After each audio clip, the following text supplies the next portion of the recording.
welcome back everyone to the Mind Method podcast. We are here, Tamar and I, with our guest this week, Rosie Noel. Rosie, thank you so much for joining us. Thank you. Thank you for having me. I'm really excited to be here and get to do a mindset-based podcast for sure. Yeah, I know, right? Like, I think it's very exciting when we come across someone else who is in this world, in the mindset world. Shared language. Yeah, we can actually talk about the same kind of stuff. We're all doing these things to enrich the lives of other people, which is really cool. So for all our viewers, for all our listeners, for everyone who's listening to this right now, let us know who is Rosie? What do you do? Where do you come from? Let's hear your story. Yeah. Oh my gosh. Okay. Be careful what you wish for, because sometimes I can go long on my story. But so who am I? I have to come up with a better way I am terrible at marketing and sales. I'm just like, I love to coach. I have to come with a better way to position myself. Right now, I refer to myself as a strengths coach. Part of why it's challenging to call myself that is because half the time people think I'm like a physical trainer, but it's like a trainer for the mind, essentially. So, and the reason I call myself a strengths coach is because I work with people to help them identify their natural talents and abilities and turn them into strengths. And then also, in turn, take that and use their strengths to help them achieve their goals or work through their obstacles or barriers. And the tool that I use to do that is called CliftonStrengths. And Matt, I know there's an assessment that helps to identify what those things are that we can certainly talk about. It's extremely powerful.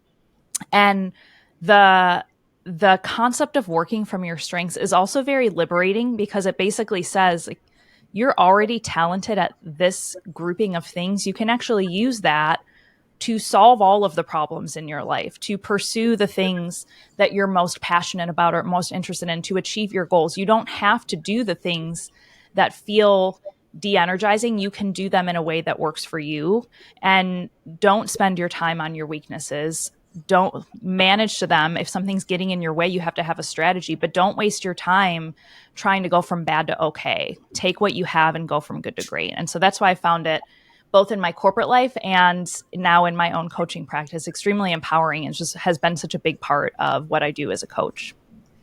I love that so much, because one of the fundamental things that we coach clients on is the law of attraction and setting really big goals. And one thing that we find is that people are often so focused on the next step that they forget the big picture. And so we always say, you will know when you're on the right path when things feel like they're flowing, right? And so I think that's very much in line with what you're saying, because when you're operating from your strengths, your passions, and the things that you are interested in and naturally good at, things start to flow. And then you can put in place people who can do the stuff maybe that you're not so great at, that isn't your strength as well. And you can build your team around you that way, which will help you also get to where you're going. Yeah, 100%. And I think we're like sold this story that it's supposed to feel really hard and it's supposed to grind. And I think all of us here are not strangers to hard work. So it's not about not working hard, but it's a good sign when you're working hard and it feels easy. It feels energizing. You should feel like after you've done what you've done, that your cup is fuller than it was before. If the energy is drained from you, it's usually a sign you're not working from your strengths. That's what I always say, which sounds like it marries well with a lot of what you teach as well. Yeah, definitely. It's interesting you say that, the stories that we're told, because that's something that we talk about a lot with clients, right? And I'm sure you do too. And it's that story, like you said, you mentioned things are meant to be hard, and in life you have to work hard. And I like what you said early on about the way that people think they have to fix their weaknesses, right? And I think that's a story that we've been told our whole lives. It's like, you're never going to get ahead if you're weak in these areas. So you need to put all your energy into fixing all the things that you can't do well. So it's a very counterintuitive, and it's very, I guess, against the culture, the norm, the societal, upbringing, and the way that we're taught. It's like, well, you're already good at that, so don't worry about that. So tell me, can you dig into that? Like, how did you come across understanding that concept, and how did you realize first that that was really something that worked well for people? Yeah. It's so funny. I feel like what you said is what I say verbatim is like, oh, I'm already good at that. Don't worry about it. Especially, I came from the corporate world, and that was just status quo for performance reviews is people were like, yeah, okay, whatever. I don't want to talk about the things I was good at. What are the things I need to improve on? And that's great. We should always, of course, want to grow and improve upon things. But it's like by acknowledging the things that you're good at, that is the compass that can point you to figure out the strategies for the things that you're not doing well at. And so the way that I discovered I've always been a person in my coaching experience, and honestly, even in just my previous consulting experience in the corporate world, that has been very interested and devoted to personal development. I went to school to be a high school math teacher, actually. So I've always loved teaching. And so now I feel like coaching is in that same space, right? Of just helping grow and develop other people. And so, gosh, I'm doing what I do, which is I was like, what is the question? I started talking about so many other things. Oh yeah, you were saying, how did I start to learn and understand like this concept of why it's important and where it comes from when people are like, oh, don't worry about what you're good at, focus on what you're bad at. So I was formally introduced to CliftonStrengths in my corporate world. And so I used to work as an executive coach and talent development manager, which is essentially learning and development in the corporate world at a 10,000 employee company. So we were a large organization, and we rolled out CliftonStrengths there. So we were introduced to it. And then we said, wow, this is so powerful. Let's roll this out to all of our employees. And so we did a bunch of training and a bunch of work with Gallup, who created this assessment. And it was interesting because at first we were like, wow, this is really powerful. But it really wasn't until for me, I started doing a lot of coaching with people in the corporate space after the rollout that I realized the power of it and how big of a shift it was as somebody that was in learning and development to say, wow, it's changing the conversations that we're having with people. And we're starting to focus on, this is like a quote from CliftonStrengths, like what would be possible if we started focusing on what's right with people instead of what's wrong with them. And so I really got my first introduction to how powerful it was, seeing that shift in the corporate space where it's just more like development feels more, I don't know, it's like very traditional and exactly what you described. I think it's more progressive in the entrepreneur space, but I still see people fall into the trap. Mm-hmm. Definitely.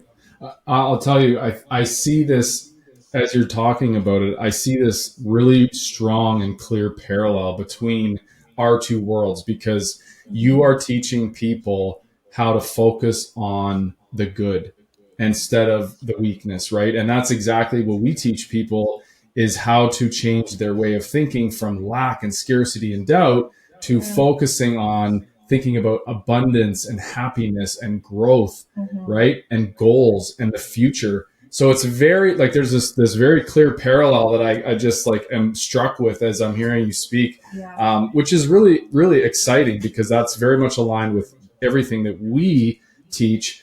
So tell us, what has been like the biggest difference in you when you started employing the CliftonStrengths? And I'm sorry, it cut out for me for just a moment. Can you repeat the question? Oh, it did. Sorry. Yeah, of course. What was the biggest change you saw in yourself when you started doing and using your strengths? Oh my gosh, that's such a good question. So interestingly enough, when I was in the corporate space, so I transitioned. I went to school to be a high school math teacher, and then I decided to become an actuary, which is like underwriting is a big part of being an actuary. And so it was like highly financial field. And then I moved into strategic consulting, and I realized through all of that how empty it was for me. Just because I was good at it didn't mean like it felt very hard. It felt very draining. I was struggling severely with my mental health. I was just so miserable. It's like, okay, just because I'm good at math doesn't mean I have to make a career out of doing math. I could be good at, I'll help my kids with their math homework one day.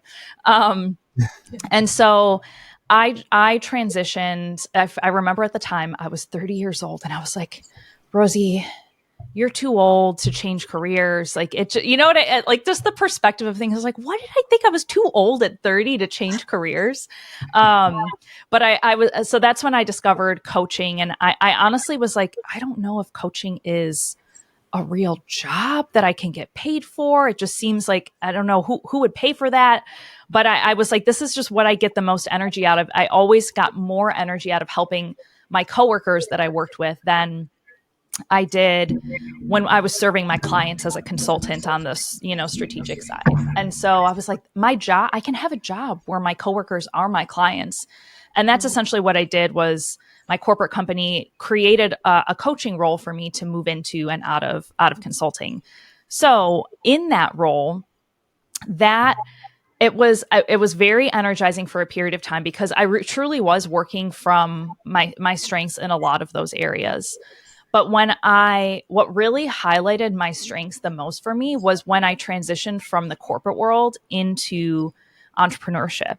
And I think the number one reason for that is because in the corporate space, they don't value mindset work or soft skills as much as entrepreneurs do. I would feel like I would do all this work on like curriculum building and trainings, and it'd be like pulling teeth to get people to show up to a training. And when I started doing stuff in the corporate space, I'd be like, people like this. They find that they're showing up on their own personal time. They're spending their own money on this. And so it was a testament to my own strengths. And like, I always am realizing new things about my strengths, but my number one strength is called input. And that means I like to take in knowledge and information and then share it out. And that's exactly what I was getting to do. The most energizing part is when I share it and it has utility. And so I was like, I'm sharing these things with people and they care about it and they want to do something with it. Like it was so different from my corporate space. So that was honestly a big aha for me with my own strengths. Was like, wow, I didn't realize how much I was not using them in the corporate space until I got to experience what it was like to use them. And it was so energizing. And that goes back to what we were talking about, like with strengths, when you're not using your strengths, it feels de-energizing because they're muscles that are atrophying. And so I don't know if atrophying is a verb, but we're going to say it is. Yeah. Totally So anyway, so really becoming an entrepreneur was really shined a light on my strengths in action and how energizing it can be to be around people that are invested in the type of work that I believe in. You're so right what you said about the corporate world, because as somebody who has had a career in the corporate world, you're right. When you do a training or if they have a budget for how to create better employees, it's all focused on how to learn how to do things. Yeah. 100%. It's never how to learn how to think differently or how to learn about yourself, right? You never learn in a corporate world anything about who you are. You just learn what is the script that would work or what is the formula for efficient performance here. And let's try to get you to do that. And so you're really coming, as we do, from the inside out, because the results and the effectiveness and the productivity is actually going to be a result of you understanding what's happening in your mind and who you actually are, right? And a lot of people, we don't learn that in school. When our kids, we were just chatting before we hopped on about our shared motherhood and having little kids in our lives. And this is not stuff that they learn in school when they go to school. They don't learn anything about themselves or how to create goals or how to think and how to really get in touch with who they are and what they want. They learn a very specific set of information which they need to memorize. So I'm sure you are doing the same thing that we are, which is we're working with our little kids even from now to try to get them to really understand that they hold so much creativity. They hold so much potential within them, and they should do that. They should go with that and explore whatever it is that, that gets them excited. And when you said the thing about the input, when you said learning information and then sharing it with others, I was like, because I didn't do we're going to get into Matt's CliftonStrengths test because Matt did the assessment. We're going to dig into his strengths. But when you said that, I was like, oh my gosh, that's me. Yeah, that's me. That is so me. I've always said in all of my jobs, my dream is to be an expert at something and then be really good at it and then be able to inspire others to do that too. So it's like you failed. I was like, I bet you we have that in common. So I really love that. Now I have a word for it. Mm-hmm. Now you have to take it. Now I have to take the test. Yeah. I know. Yes, you do. And I can even put you two in like a chart so you can see how your strengths line up. So if you do take it, let me know. I'll send you like there's a grid that I use with teams, but it's also fun to do it for couples. I mean, you are a team, right? In your personal life and in your professional life. Yes. But it's funny when you said that, I was like, I have a feeling she's high input. So even, I don't know if it's like my input sixth sense, but usually you nail that on the head. People that are high input usually are subject matter experts, and because they love to take in that information, but it has to have utility. And it's funny, like we'll talk about yours, Matt, because I was just peeking as you were talking. You're high learner, which means you're interested and fascinated by like new ideas and concepts, and it's about the journey, not the destination, like the journey of learning. But your number 14 theme is input, so it's still on the higher end. It's not one of your dominant themes, but you still have that like that propensity for wanting to learn and take in new information, but you're more prone to being like, I just like learning about new things that are interesting to me versus input needs an output. Like I want to learn this thing because I think it has utility and I want to use it for something later. Interesting. Okay, so now you've piqued my interest. Let's talk about that. Let's crack my head open. Yeah, let's see. Look out. Let's see what comes out. Yeah, let's see. Let's see. All right, I think I should be able to just let me find to share my screen here. All right, there we go. All right, let me know if you can see it. Yep. You can. Okay, cool. Oh yeah, there it is. Oh, empathy. So, okay, yes, you're going to look at these things and say, what are these words and colors? The first time I saw this report, I was so overwhelmed. There's like a DNA code up here and colors and words, and some words you see, you're like, oh, okay, yeah, empathy, and other words you see and you're like, what the heck is woo?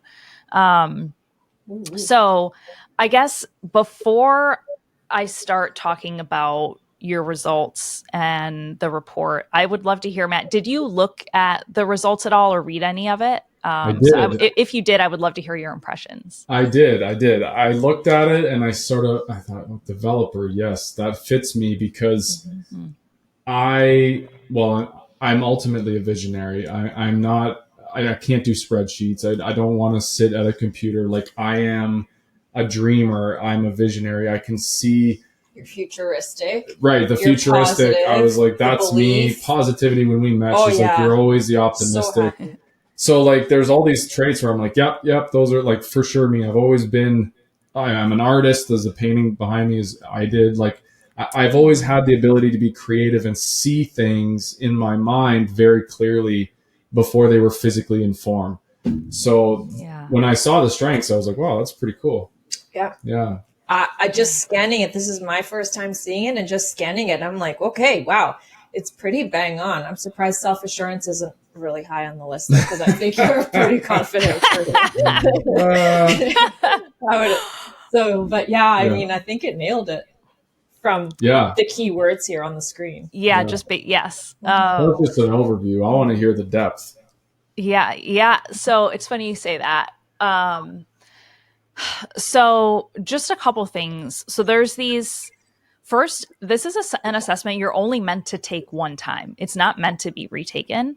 And the more people look at these things, even as the two of you were talking about it, like Matt, I'm sure you could think back on your entire life and just have always been a futuristic person that like dreamed about what was possible. And people that are high futuristic think they can see like what's possible for the next week, month, year, 100 years, right? Like they just are always looking to the future and they get excited about what's possible. Mm-hmm. And so the way that you described yourself, like what the assessment is looking at is it's trying to identify the things you naturally do, think, and feel the most of. And so your top 10 at a minimum, and a lot of times it bleeds into 11, 12, sometimes even 13, is those are always on. So that means that even like you don't have to try to be futuristic. You just are. That's a natural thinking pattern of yours. You don't have to try to be positive, try to be somebody that naturally wins others over, right? And have like a natural charisma or an ability to chat with a stranger. You Mm-hmm. just are. You're a natural problem solver. You can naturally arrange things. Like I would guess based on your theme. Well, let me see. I'm trying to look at a couple of your other themes. I would guess based on your themes, there's a possibility that organization is not a strong skill set of yours. Usually if you're high arranger, they're a little more like a ranger thrives in chaos and like a lot of things coming at them. So they can kind of be like, That's a pretty ranger's like, okay, accurate, this I is think. priority. This is not important. So Yeah. because of that, I usually find that they're less organized because they don't Mhm. need to be, as somebody who's Mhm. high ranger myself. But I don't know if based on your reaction, I'm like, oh, maybe that's not you, which it kind of depends, but that's not usually a sign for people that are high ranger. I don't know. I think he's pretty I organized. think I could always be more organized. Yeah. Okay, so you're in the rare few of people that are able to stay organized. And as you say that, I'm like, I wonder what strength you're using to stay organized then. But because your other themes would tell me that it's less strength. likely. The strength of the Virgo. You're a Virgo, right? Oh. Because I hear Virgos are very organized. So maybe it's a horoscope. It's coming from another place. Yeah. So these things in the middle are the things they're themes that they're supporting. So you turn them on and off. So like your achiever, people that are high achiever have an intensity of like, if you're number one achiever, you're like, I start my day out knowing exactly what's going to happen. And I'm going to set 20 things on my to-do list. And if I only get 19 done, I'm going to beat myself up. But they get like a lot of satisfaction from like checking things off the list. They have a lot of like grind and mental stamina. And so your achiever at number 19 tells me that that's something that you do. But even the way you describe yourself, that like you're a dreamer and you're a visionary, right? Like you turn this on when you need it, but it's not always on like your other themes are. That's accurate. Yeah. And then the bottom ones those are called lesser themes. So at a minimum, like your bottom 10, it doesn't mean they're weaknesses just because they're at the bottom. It just means that they're the things you do think and feel the least of. And kind of to the point of like me asking if you were disorganized, it's like, there's no strength that is like, this means I'm an organized person. But let's say, I don't know, like discipline. I'm guessing because of your background in law enforcement, you probably had to have a lot of discipline. And so just because this is like people that are high discipline, right? They have like, they're very natural in things like routine and predictability. And so like typically they live their lives in like a very disciplined fashion. Like it is what you think it is. But you pulled on I'm sure that part of what allowed you to stay disciplined in your careers was in your career in law enforcement was like your belief and value around how you're supposed to show up in your job, how you're supposed to show up to support your fellow peers in law enforcement, right? And so you knew you needed to show up a certain way. And so that pushed you to be disciplined. And so that's how to think about these things, is like whatever's at the bottom, if you have to, I always say like, we'll stick with discipline. If you've got a job that calls for a screwdriver and right, you've got to get a screw in, but you don't have a screwdriver, your belief, it's like, well, I have a hammer. I can hammer that screw in. I still get the result. It's just in a different way with a different tool. And so that's how to think about these. The very last thing I want to say about your report, and then we can like dive in to like more specifics, but there's these 4 domains of colors here. And so there's these 34 themes, which are groupings of talents. But then there's these 4 domains. Each of the themes sits within one of these 4 colors. And everybody leads with the domain. You lead with relationship building, which is really interesting because you have only 2 blues in your top 10 and you've got 3 purples and 3 oranges. And so, like, yes, they're up high, but it's still interesting. And the reason that this is relevant is because these are the things you do think and feel the most of up here, but your relationship building themes are the most intense. And so that means people that lead with relationship building, when they go to solve a problem, have a conversation, encounter any circumstance, their first thought is, who do I need to connect with about this? Or oh my gosh, I need to go share this with so-and-so. Or how can I bring this back to my team and help them develop further? And so their first thought is about people and relationships. And then you have these other themes you pull in and you do these things all of the time, but your blues are the most intense. And so that dictates a lot of what your first thought is. So I guess I'd be curious when I describe that, if that resonates at all for you on the relationship building side. Oh my God, huge. Yeah. I mean, it's really, it highlights the underlying theme. It's funny that this even, like, it's kind of blowing my mind because something that I, throughout my career since law enforcement with real estate investing, I guess my principle that I've always kind of been guided by is that I will always, in my real estate business, be founded on authentic human connection. Mm-hmm. And I tell people that all the time. I'm like, it's not about being transactional. It's not about the deal. It's about connecting with the person. So if you can, like, solve that seller's issue, or you can, connect with that realtor in a personal way so that they remember you for next time, that's worth more than saving 10 grand on a deal or 20 grand on a deal. It's that connection that's really going to take you further throughout your life. And if you can do that with every single person, and that's something that I actually say to people all the time, right? And that is something that I focus on is building those connections authentically with people. Mm-hmm. So that's bang on. Yeah. Yeah. Yeah.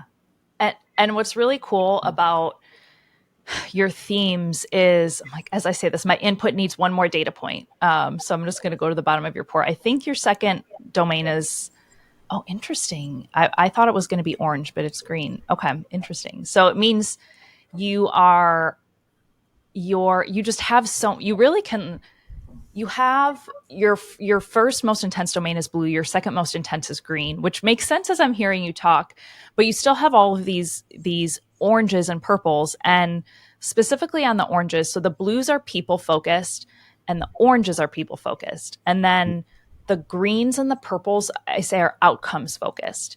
And with the oranges, they go wide with people. So woo is like, there's no such thing as strangers, just friends I haven't met yet, right? They're usually natural networkers. They just love to connect with people, and they can have a quick connection with somebody and have it be a meaningful, impactful connection. Yes. So like the woo can go wide and meet a lot of people, but blue likes to go deep with people. So the relationship, it's like orange goes wide with people, blue goes deep with people. So you lead with relationship building, and that depth is important to you, but you have that ability to like cast a wide net with people as well, which is really cool. So you just have a lot of these people focused themes that I'm hearing as I hear you talk, but like the Jamil Damji, like he leads with relationship building, and right, like he just versus like a Pace or a Vina, they lead with orange. They lead with influencing. That's like fast. It's like go, go, go, go, go. And you're still fast. You still have those oranges, that activator energy of like, let's get started today. Activator is like, why are we still talking about this? Like, let's go. I'm already in my mind. We've already started, right?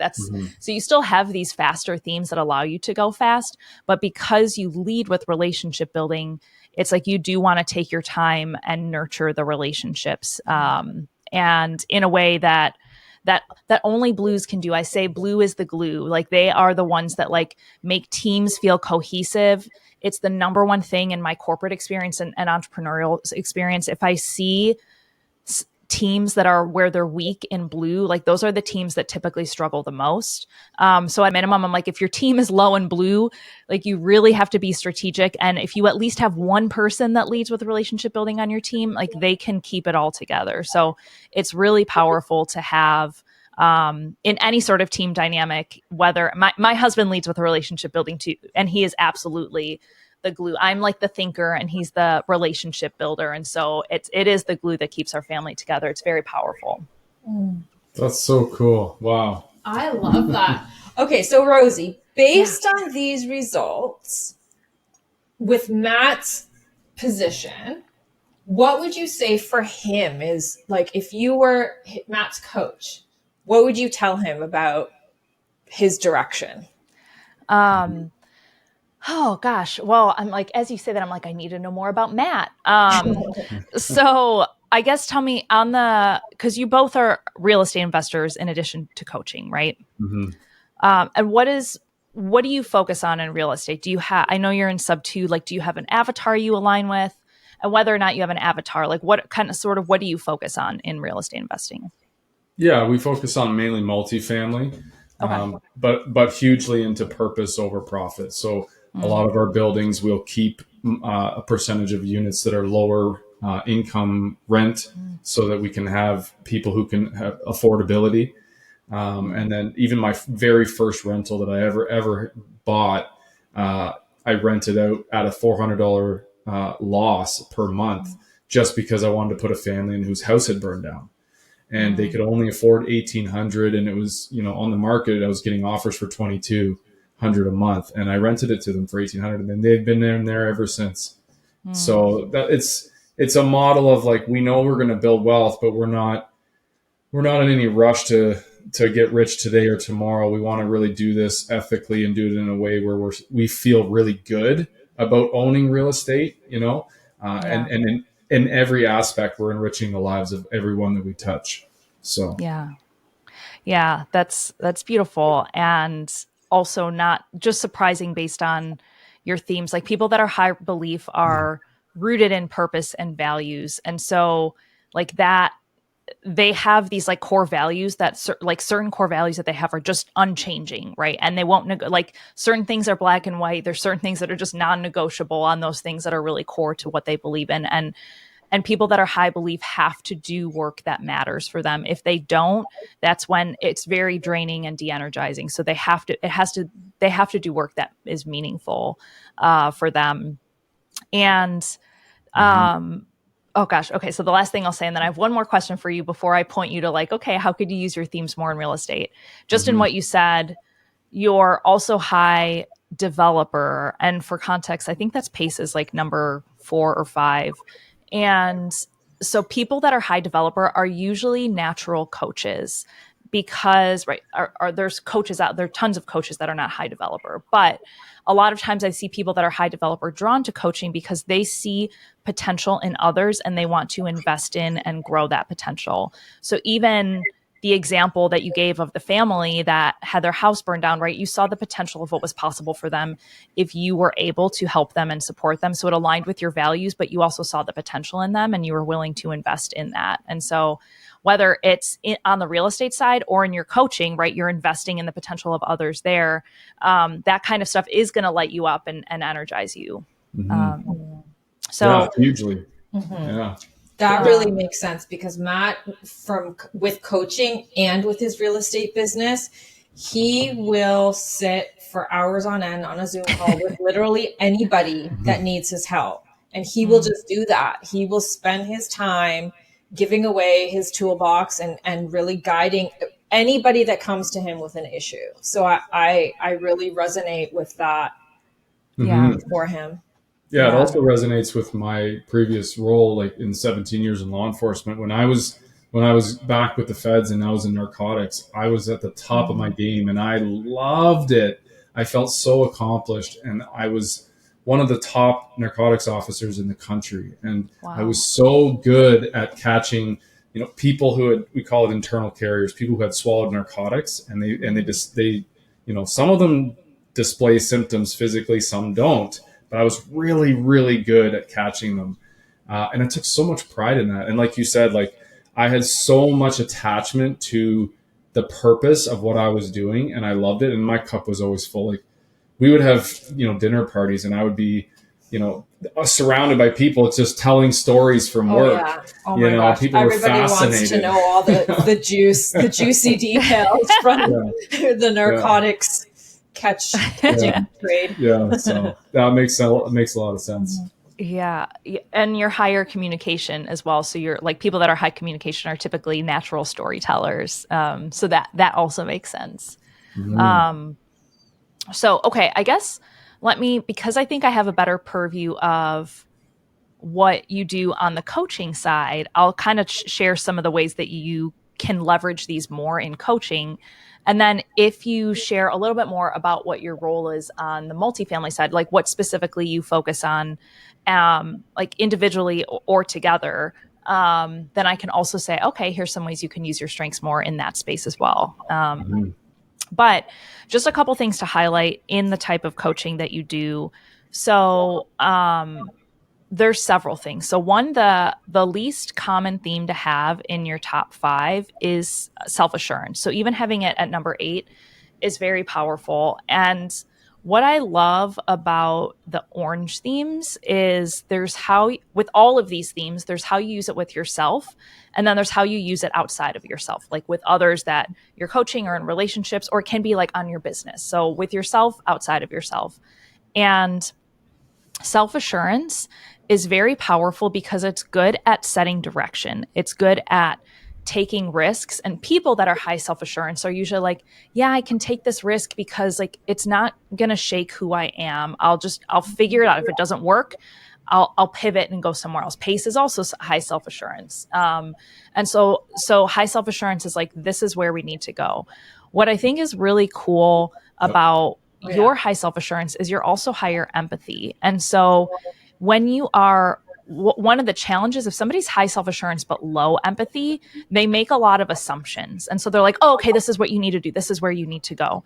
And people that are high empathy can take into account like the human elements, like the emotions and what's unique about that person as that data point to say, okay, I'm going to push you in this direction, or I see you going in this direction, and you're going to push them, but it's going to be informed by more than just your own ideas and your own strategies. You're going to take what's individual to that person into account for making that recommendation. So basically, my suggestion is like leaning on this with your coaching clients and helping them set direction if they're flailing or having a hard time, like you using the fact that you have a strong internal compass to help also push them and build their own internal compass, and like lean on the comfort that like your sense of confidence around that can give. So it's basically lend your self-assurance to your clients. I love that. So that's one. I'm doing like a data dump. So stop me as I go, but I'll data dump on you. No, I love it. So activator is another really powerful one, because activator is really good at getting themselves started. It's like, okay, yes, like, why are we still talking about this? We could have got started on this yesterday. Like, let's go. I'm ready. Activating your clients, so pushing them to get started quickly. And I'm sure you do this already, but that's like it's extremely powerful when you're coaching with others, is to when you can activate other people and get them started and hold them accountable to get started just via your coaching. So those are two that are really powerful from a coaching perspective. Belief, it sounds like you do a lot of these things already, just in the little bit that you've shared, but helping your clients identify what their core values are and understand, right? Like build out, what is it that matters to them? What are things that are, even if they don't have the same like unshakable, strong, intense beliefs that you have, they still have a core set of values. So helping them identify what are the things that matter to them so that they can make sure that they're aligning with those things. And then because you are a natural, like people that are high restorative are natural problem solvers. But what's unique about this type of problem solving is like they want to identify what the real issue is. They're not like let's put a Band-Aid on it. The reason it's called restorative is like they want to get to the core issue so that they can solve for that. And they want to like get their hands in and solve it, versus people that are high strategic. They want to come up with the plan, but they don't want to execute the plan. High restorative is like, I see what the real problem is and I want to get in and be a part of the solution. and so like your ideation with just like your natural, that creative thought that you have is like, you can help them come up with ideas about what's possible for them and for their future that is going to solve what it is that they're looking for. And so it's like really being intentional about how you're helping clients solve for the right problem and the real problem, and you like lending your creativity and your futuristic side to also help with and support that, and even helping them prioritize, right? Like that's your natural ranger is like, okay, we've identified the real problem is A, so you need to stop prioritizing B and start looking at C because that is aligned with your values, for example, and you need to get started on it yesterday. So so anyway, I know I data dumped on a bunch of things, but those, as I'm saying them, you're probably like, yeah, I already do some of these things, but even to just shine a light on them, to consciously do more, like those are some of the ways that you can share your strengths with your clients. Love that. This is so fascinating because you're actually taking a set of your skills and then using them to inform your coaching style and what you can bring out of your clients, which is actually really fascinating in my head as I'm processing what you're saying, because it actually can make people who are coaching or whatever industry better for their clients, bring better things out in their clients and not just in themselves, which is really interesting. Yeah, very interesting. Yeah, right. Yeah, it's just essentially like lending your strengths to other people. That's the power of teams, right? Like you can take what you have and what's unique to you and lend it to somebody else, and don't try to be somebody that you're not. Just offer what it is that you have, and the people that like, who's just like in a partnership, like your strengths will be complementary of your client's strengths, and they'll be able to pull from that. So it's like, right, not every, like I at least I have found that like not you're not going to be a natural fit for every single person as a coach. You want to find that person that it's like your strengths help to elevate them. And also you want to be energized working with that client as somebody that's high belief, right? You're not going to be like, I'll just take your money, right? You want to feel aligned with that person. And so finding people that can really benefit from those strengths that you can lend. And you're fortunate where you have kind of a nice, like you have all 2 of every domain in your top 10. So you can pull on like, okay, this person needs something that's more executing and they just need to get it done. Or this person needs to be elevated. Those are the orange themes. Like I need to lift them up and I need to push them. Or this person needs ideas, right? We need to dig in and we need to think about things. Or this person needs to be flipped into a positive perspective and really needs me to like dig in and develop them and grow them. So you can kind of like choose on the different colors as well. And you're fortunate that you kind of have like a lot of different tools in your toolbox. Yeah. So Rosie, how would you say that this test has influenced your own coaching style? That's a great question. I think it's really, what I love about it is it's a tool that feels tangible. A lot of times I think coaching can feel like, even, okay, let me say this. So everybody wants to know what they're naturally good at. Nobody's like, I want to know what I'm bad at so I can go do things I'm bad at, right? Like so many people are like, I want to know, and there's research behind this where people want to know the things that they're naturally good at, but they don't have the language or the visibility to like, well, what is that? Especially it's hard to see in ourselves. Like so much of like, even just witnessing you as a couple, right? You'll be like, oh, Matt is so good at this. And I see this in Matt. Like it's so much easier to reflect to somebody else that the great things we see in them. Definitely. And so the assessment just has given me a tool to help people see themselves better. And so a big way that it's influenced my coaching style is now we have this like tangible tool that feels, you can say about assessments, there's a lot of subjectivity to it, but it feels objective in many ways. And there's research behind the fact that this is not just purely like the way you take the assessment, the time it takes you to answer the questions, all of that informs these results. So it's not just your answers, but how you answer them, which is part of what I love. And so it gives people something tangible. And so, and I'm able to use that to help them to embrace who they are. And that's essentially the tool that's going to help point them in all of the directions that they need to go. So I'm just one of my top strengths is like, I think everybody is like unique and special in their own way. And so this is really a tool that just helps me to highlight that, to say like, not only do I think you're special and unique, Gallup says that your strengths are like to have the same top 5 in the same order as somebody else.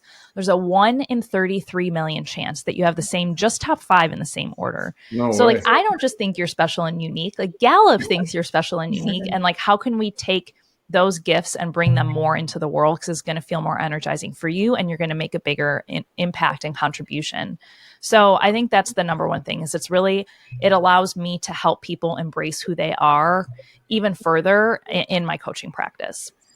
That sounds so fulfilling. Like, what an amazing sense of purpose, and what a beautiful gift to be able to give somebody, to help them say back to them the things about themselves that they actually need to hear in order to succeed in their own life.